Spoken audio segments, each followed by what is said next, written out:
Hi. Today, I'm going to explain a German comedy film called Suck Me, Shakespeare. Spoilers ahead. Watch out, and take care.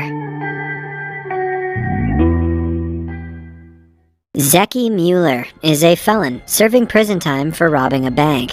He attends an academic class in prison where the inmates are provided different levels of education. On evaluating Zeki's knowledge, the teacher discovers that he is dumber than a middle schooler. She thinks he should be locked away from society because of his general lack of knowledge. But against her wish, Zeki is being released that day. He walks out of the prison with a trashy phone and a few pennies to start his new life. But he is not worried at all.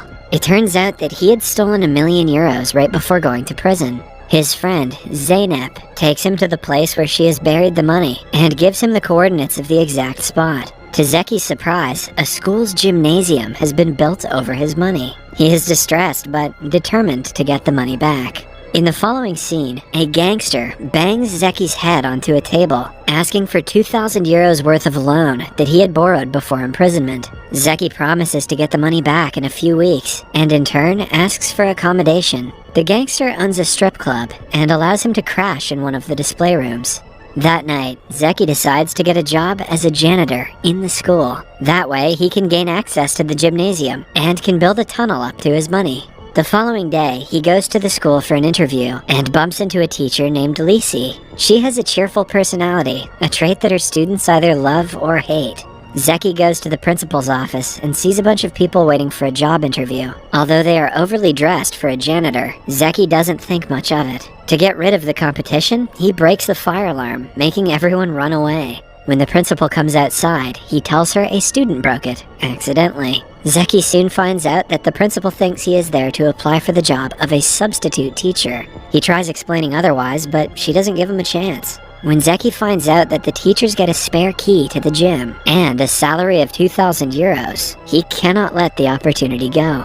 Now, the only problem is his academic qualifications that he needs to hand in the next day.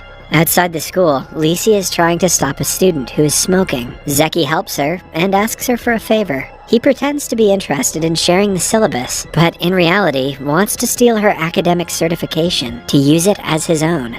Later that day, they meet at her house and share an awkward conversation. When she is distracted, Zeki drugs her cup of tea and causes her to pass out. Taking the opportunity, he searches the entire house for her academic certification and tries to print it, but just as he's in a hurry, the printer refuses to work.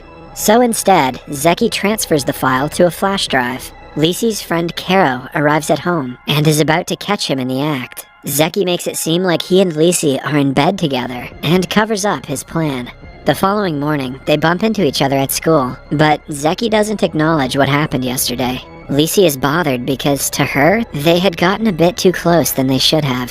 Zeki walks into the teacher's room right before a teacher is taken to the hospital. She has been so troubled by the students of her class, but now, in her place, Lisi is assigned to Class 10B. The students of the class are known as the Devils in Disguise. They play seemingly harmless pranks on the teachers and make their life a living hell. Suffice to say that Lisi is not too thrilled about the assignment. In his first class, Zeki orders the students to bring a VCD of their favorite movie every day for them to watch in his class. The one who chooses the best movie will get better grades. Zeki seems to be enjoying teaching, but the same cannot be said for Lisi. The students laugh at every word she says and do not cooperate. When she picks up chalk, a slimy substance sticks it to her fingers. Then, as she tries to wash it off, the faucet breaks. She realizes that the students had set up the prank and dries herself off with a towel, only to find out that it has been smothered with a black substance. Humiliated, she tries to leave, but the door handle has dog feces stuck to it.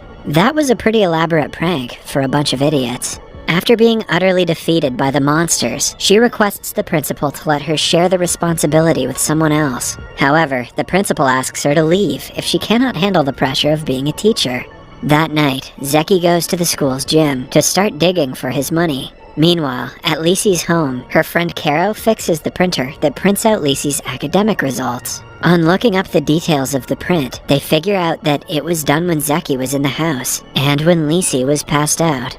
Lacey suspects him of using her diploma to get the job. She drives to the school and checks his files in the principal's office. After matching the results, she realizes that her suspicion is true. Minutes later, she bumps into Zeki and calls him out for using her diploma. He asks her to name her price, but Lacey doesn't want any money. All she wants is to get rid of her duty as 10B's teacher. The next day, they request the principal to swap their duties. Zeki steps into the classroom and comes across a male genital drawn on the boards. He tries to fetch something from the cupboard, but accidentally sets his hands on mouse traps. As he retreats, a slimy black substance drops on him, and the students burst out laughing. Still, he tries continuing the class, but is stuck to the chair in the process. The following day, Zeki arrives prepared with a paintball gun. Some students are outside skipping class and refusing to come even when asked. He hits them with the gun and gathers them all in the classroom. He only wants them to stay quiet for his period and doesn't care if they study or not. When Lacey arrives to ask for chalk, she sees a student crying. She tells Zeki about it, to which he asks the student to cry silently. Lacey realizes that he isn't teaching them anything and is getting paid for just sitting there. That night, Zeki is kicked out of the strip club because of accommodation difficulties. With nowhere to go, he ends up at Lacey's home. Lacey and Caro mistake him for an intruder, which he kind of is, and beat him up before realizing who he actually is. He stays the night at the house with Lacey, Caro, and Lacey's younger sister, Laura. The next morning, Zeki begs Lacey to let him stay at their house for 2 weeks. Initially, she doesn't want a fraud like him around them, but then she gets an idea. She agrees to let him stay, but only if he actually teaches 10B and doesn't just hang around with them. Desperate for a place, Zeki accepts the offer. To help him teach, she gives him the reading material and the syllabus. Caro also advises him to control the class's leaders, Daniel and Chantel. If the leaders respect him, the others will automatically follow. Zeki reads the details about the leaders and finds out they are micro-criminals. Later that day, Lacey and Zeki go to the strip club to get dinner. Lacey tells him that Daniel of Class B wants to be a drug dealer in the future, which is the primary reason why he is uninterested in studying. With this information, Zeki might be able to help the students, even though he is not in the least interested in doing so. That night, while digging through the gym, he finds a time capsule buried several years ago. On checking, he discovers Lacey's picture and a note inside. He laughs at her note, where she wishes she weren't so fat. Eventually, he falls asleep on his desk. In the morning, the students take advantage of his unconsciousness and give him a makeover. Lacey helps him in the toilet because he feels sick. The care she shows for him is unlike anything Zeki has ever experienced. He slowly but surely starts falling for her. The following day, Zeki takes Class 10B on an educational tour of a drug dealer's house. Daniel witnesses what the life of an actual criminal looks like and decides to take a different career path. Zeki advises the students join Lacey's theater class if they do not want to end up like the dealer. They do as told and audition for a Romeo and Juliet play. Daniel auditions for the role of Romeo and does great. However, Zeki thinks the drama is too boring. He and the students collectively rewrite the play and make a modern and entertaining version. A few more weeks go by in a similar fashion. Zeki continues digging the tunnel through the gymnasium. He and Lacey get along well, and the students have started to study instead of creating trouble all the time. One day, the teacher's ratings given by the students are released on the internet. Lacey is disappointed because she doesn't get selected for any category. To most of the teachers, it's just a silly game, but since Lacey wants her students to like her, she feels extremely down. To make her feel better, Zeki takes her and the students to a station where they vandalize a train. The students see the fun side of Lacey for the first time and start to respect her because she likes crime too. They have to run away after almost being caught by the police, but Lacey enjoys the night nonetheless. The next day, the students greet her in the hallway and politely agree to do everything she says. Then, they go on a field trip to a farm for a project. The children are playing around when they accidentally hit her with a sex hormone that makes her high. At the end of the day, Zeki has to carry her home and calm her hormones down. Her younger sister Laura is worried because the people from Child Services are going to be there any minute. If they see Lacey in such condition, they might reconsider letting Laura live with her. When Lacey wakes up a while later, she sees Zeki and Laura talking to the person from Child Services. Zeki pretends to be her caring boyfriend and kisses her as an act. Smooth, Zeki. After the official leaves, Lisi asks him what he wants in turn for the favor. To her surprise, he replies that he did it for Laura. That evening, Zeki finally finds the money that he had been looking for. He goes through a roller coaster of emotions and starts crying tears of happiness. He then goes to the strip club and pays off his debts. When asked where he wants to go now, Zeki claims he has started to like his new life. On the day of the modern Romeo and Juliet play, everyone is nervous. But at the end of the day, the play is a hit and gets second place in the competition. The students are overjoyed because this is the first thing they did as a group that was successful. The following day at gym class, a student performs a high jump and accidentally reveals the tunnel under the gymnasium. While Lisi goes down to check, she overhears Zeki on the other side talking to someone on the phone. He reveals everything about his true intentions for coming to the school. Lisi feels betrayed and used by him. She also learns about his past as a criminal and threatens to call the police if he does not leave his job and her home immediately.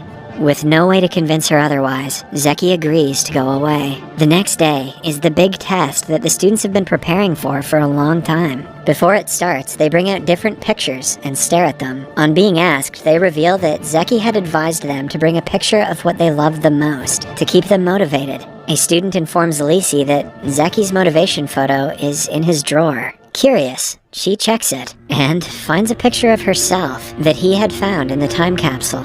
Just then, Zeynep arrives with a letter that Zeki left for Lisi. The letter says that he is sorry for breaking her trust. He also explains that he had decided to start a new life as a teacher, even after getting the money. Zeynep adds that Zeki is on his way to rob a bank with a bad influence. If Lisi doesn't stop him, he might enter the crime world again.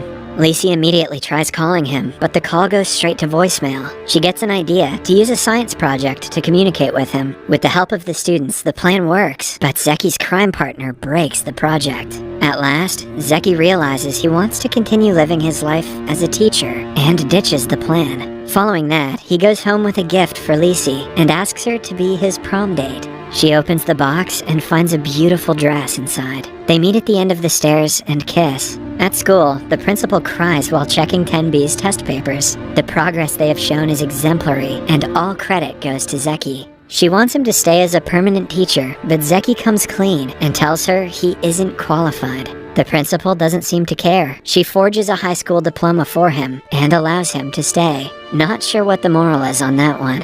At last, the couple joins everyone at the prom and enjoys it. Subscribe for more videos like this, turn on notifications, and leave a like to help the channel out. Thank you for watching.